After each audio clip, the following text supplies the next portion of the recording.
आइए सुनते हैं मृणाली शाह द्वारा एक स्वरचित काव्य पठन।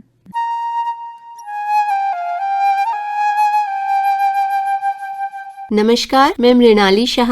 मैंने माँ के लिए एक कविता लिखी है। माँ के लिए तो बहुत से लोगों ने बहुत कविताएं लिखी है और जितना भी लिखें कम है, जितना भी कहें कम है। मैं अपनी माँ के बारे में जो विचार रखती हूँ उसे कविता के रूप में व्यक्त करने जा रही हूँ। कविता का शीर्षक है माँ प्रेम की परिभाषा।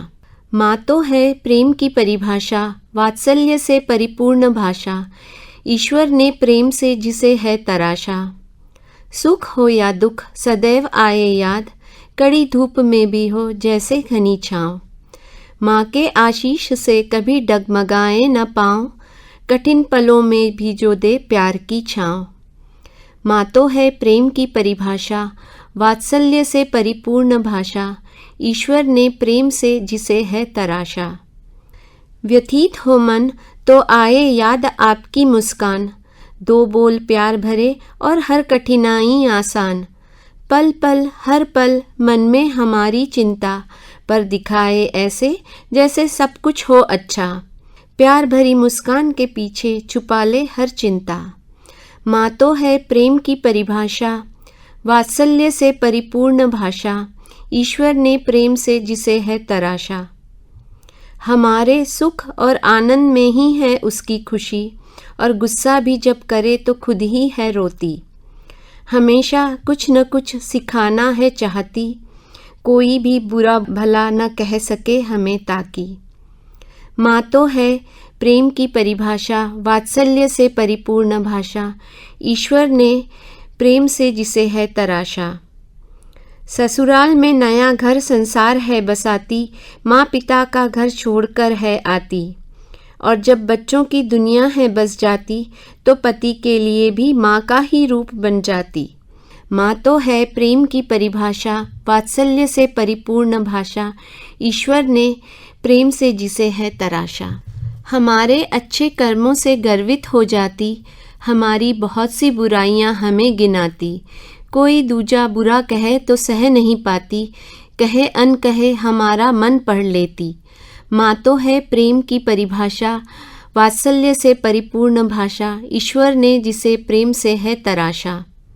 चाहे दूर हो जितनी भी मन में है साथ रखती, चाहे जितने भी बड़े हो जाएं हमें बच्चा बनाए रखती। भवसागर के बंधन से तारने वाले कृष्ण को भी यशोदा माँ है बांध कर रखती। चाहे कृष्ण करे माखन चोरी, बांध कर भी बलैयाँ हैं लेती। तभी तो कहते हैं माँ ही है जो भगवान का रूप लेती। माँ तो है प्रेम की परिभाषा, वात्सल्य से परिपूर्ण भाषा। ईश्वर ने प्रेम से जिसे है तराशा। 12 जून 2025 को अहमदाबाद में प्लेन क्रैश हुआ था। उस वक्त समाचार में और हर जगह वही बातें सुनकर उन लोगों के और उनके घर के लोगों के बारे में सोचकर मन भर आया था, बहुत उदास हो गया था और तब शब्दों में लिखकर मन को हल्का करने की कोशिश की थी। आज वही पंक्तियाँ मैं आप सबके सामने सुनाने जा रही हूँ। थोड़ी सी ज़मीं थोड़ा सा आसमान, यह कविता का शीर्षक है। यानी मतलब जैसे विमान उड़ा भी नहीं था और क्रैश हो गया था, तो ज़मीन से उठा और आसमान को भी छू नहीं पाया, इसलिए थोड़ी सी ज़मीन थोड़ा सा आसमान। उड़ चले थे अपने सपनों के साथ दूर जहान, क्या खबर थी हो जाएगा सब धुआं धुआं। कुछ जोश से चले थे बसाने नया जहां, जीवन और मृत्यु के बीच का वो लम्हा। गुम हो गए सब छोड़कर जाने कहाँ, थोड़ी सी ज़मीन थोड़ा सा आसमान। उड़ चले थे अपने सपनों के साथ दूर जहां। क्षण भंगुर जीवन से अनजान, ऐसी भरी वो आखिरी उड़ान।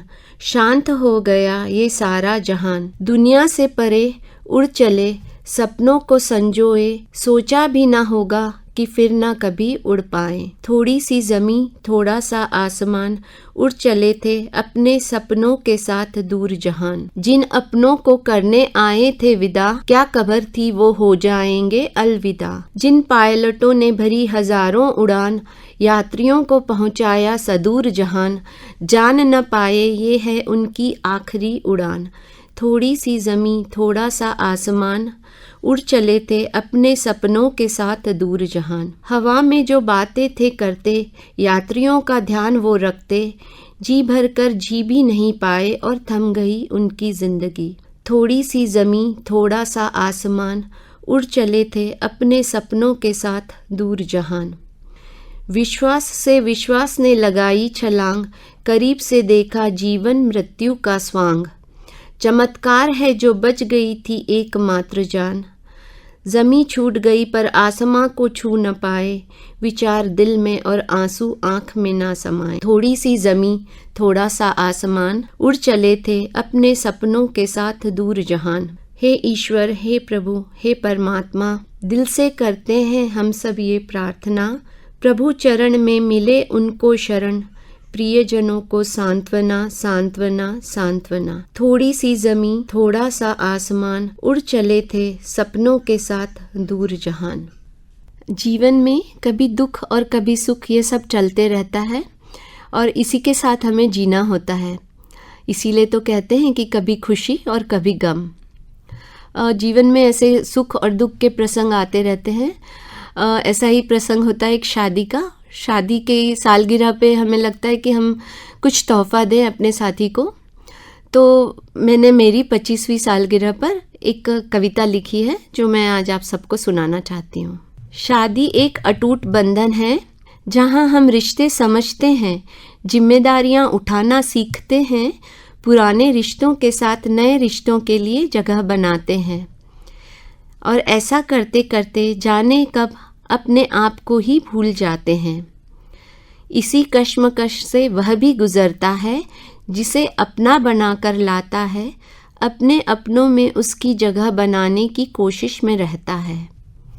सबको समझते समझाते सालों में हम अपनी जगह बना पाते हैं, तब जाकर समझ पाते हैं कि ईश्वर का बनाया यह बहुत ही प्यारा खट्टा मीठा बंधन है, जहाँ हम एक दूसरे से ऐसे जुड़ जाते हैं जैसे धड़कन सांस से, सुर साज से और हम आप से। आसमां चाहे छूट जाए पर ये ज़मीं किसी आसमां से कम नहीं और आपके बिना हम भी कुछ नहीं। शादी एक अटूट बंधन है जहाँ हम रिश्ते समझते हैं और जिम्मेदारियाँ उठाना सीखते हैं। घर घर तिरंगा के ऊपर भी मैंने कुछ पंक्तियाँ लिखी हैं, वही आपके साथ आज सुनाने जा रही हूँ। घर घर तिरंगा, हर घर तिरंगा, जिस देश में बहती है गंगा उस देश का अभिमान तिरंगा। घर घर लहराए तिरंगा, हर घर लहराए तिरंगा। शक्ति, साहस, शांति और वृद्धि दर्शाता है तिरंगा। धर्म, सत्य और संपन्नता का प्रतीक है तिरंगा। भारतवासियों की शान है तिरंगा, स्वाधीनता की पहचान है तिरंगा। तिरंगे का सदैव रहे मान, देशभक्तों के लिए जिसने किए बलिदान, उन्हें शत शत प्रणाम। घर घर तिरंगा, हर घर तिरंगा। भारत में इसरो ने जब चंद्रयान लॉन्च किया था उस वक्त कुछ पंक्तियाँ लिखी थी, वह आपको सुनाने जा रही हूँ। चांद की ज़मीन पर उतरा चंद्रयान, इसरो ने बढ़ाई है देश की शान। विक्रम लैंडर से उतरा रोवर प्रज्ञान, विश्व का प्रथम देश चांद की सरजमी पर वो है मेरा हिंदुस्तान। गर्व से कहो चंदा मामा पास के, तिरंगा फहराया चांद के दक्षिण ध्रुव पे। चांद की जमीन पर उतरा चंद्रयान। धन्यवाद मृणाली, અત્યંત સુંદર રચના थी।